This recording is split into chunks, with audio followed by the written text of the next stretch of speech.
Welcome to this explainer. Okay, let's just close our eyes for a second.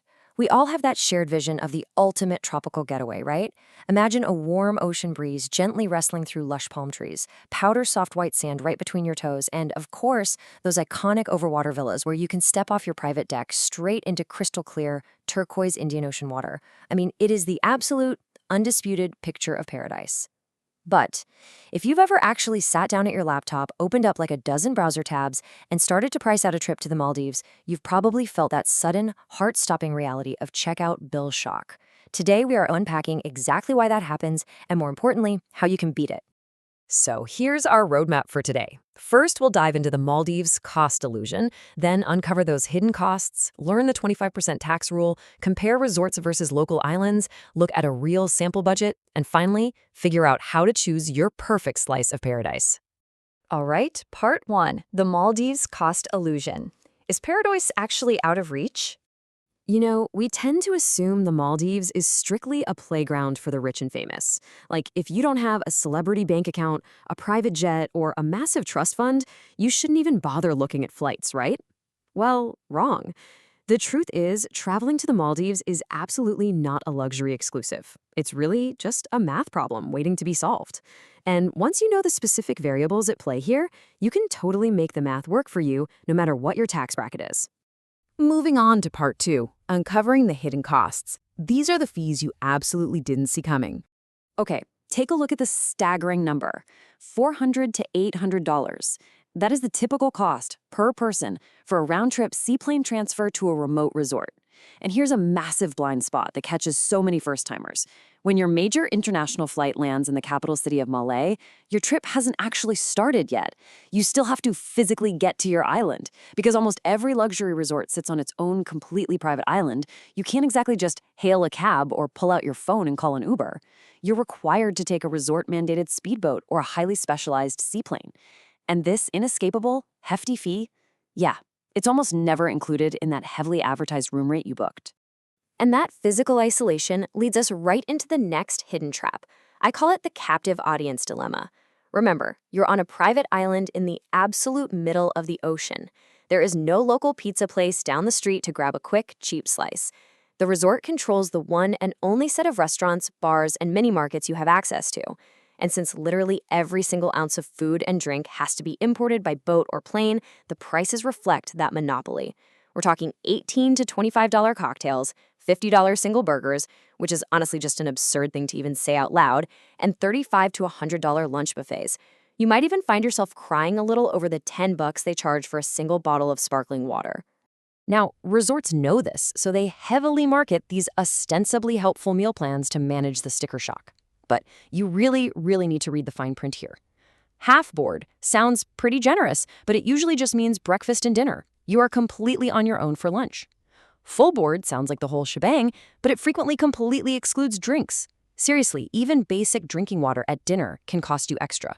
And even an all-inclusive package might lock you out of premium liquors or the specialized dining venues. Oh, and for the savvy travel hackers tuning in, if you think you're gaming the system by cashing in hotel points for a free stay, watch out. Those points basically only cover the room itself. That leaves you paying out of pocket for the seaplane transfer, the food, the drinks, meaning your completely free vacation can still easily set you back thousands of dollars. All right, part three, the 25% tax rule. Let's do some Maldives math. Let's deliberately walk through exactly how to calculate this because these hidden taxes apply to almost everything. Your room, your expensive meals, even your spa treatments. Imagine you sit down and order a basic lunch buffet that's listed on the menu at $55. First, you have to add a mandatory 10% service charge. That bumps our running total to $60.50. Then you tack on the 12% goods and services tax or GST, which pushes your lunch up to nearly $68.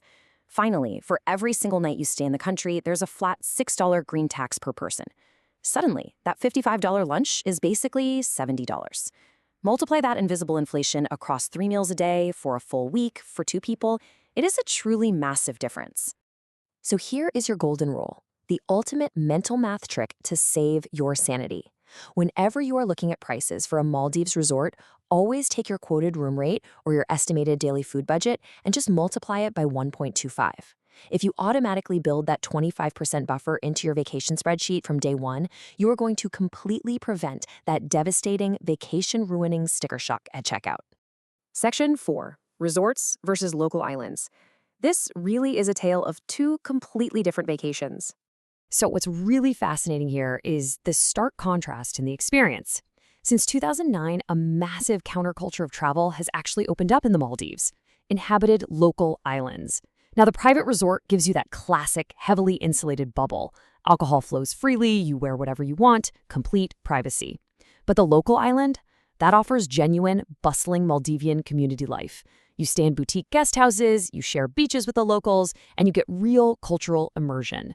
But you absolutely have to respect community rules. You must dress modestly when you're off the designated tourist bikini beaches, and because it's a strict Islamic nation, alcohol is completely prohibited on all local islands. So it's a wonderfully authentic, but wildly different vibe from the resort bubble. But here is a real game changer.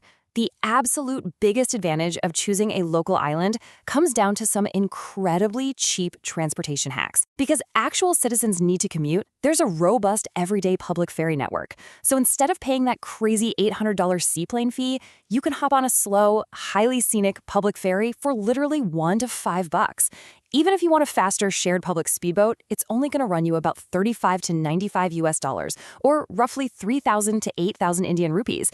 And once you're actually there, these islands are so beautifully compact, you can just casually walk from end to end in 20 to 30 minutes.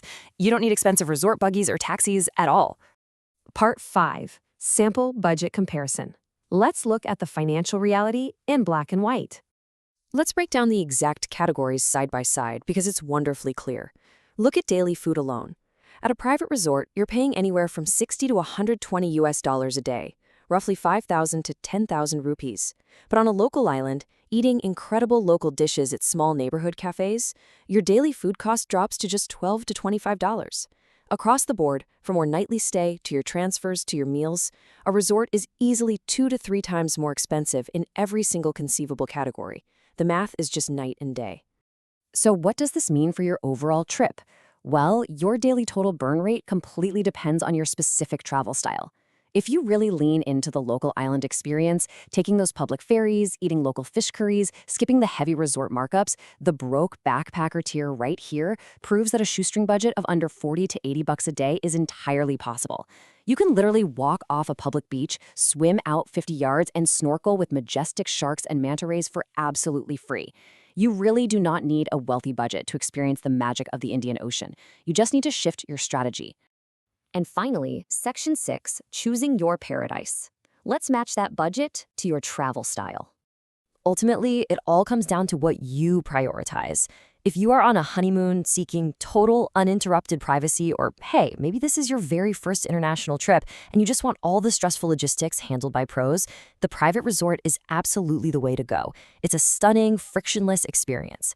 But if you're a backpacker, a budget-conscious traveler, or someone who travels specifically to scuba dive and experience real, lively culture, the local islands will give you an immensely richer, more grounded experience for an absolute fraction of the cost. But here is a pretty amazing secret from savvy veteran travelers. You don't actually have to choose just one. The hybrid strategy is becoming incredibly popular right now. By intelligently splitting your stay, say spending the bulk of your time soaking in the culture and saving cash on a local island, and then booking just 1 or 2 nights at a breathtaking overwater luxury resort right at the very end, you balance immense budget value with an unforgettable taste of high-end luxury. You literally get the absolute best of both worlds. So there you have it. You now have the mathematical tools, the insider knowledge on those sneaky taxes and transfers, and a clear view of the landscape to plan a trip that fits your wallet perfectly.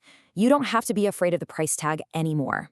So I'll leave you with this empowering question. Knowing what you know now, a luxury resort bubble or a genuine local adventure, which Maldives will you choose? Thanks so much for joining me on this explainer, and hey, happy planning!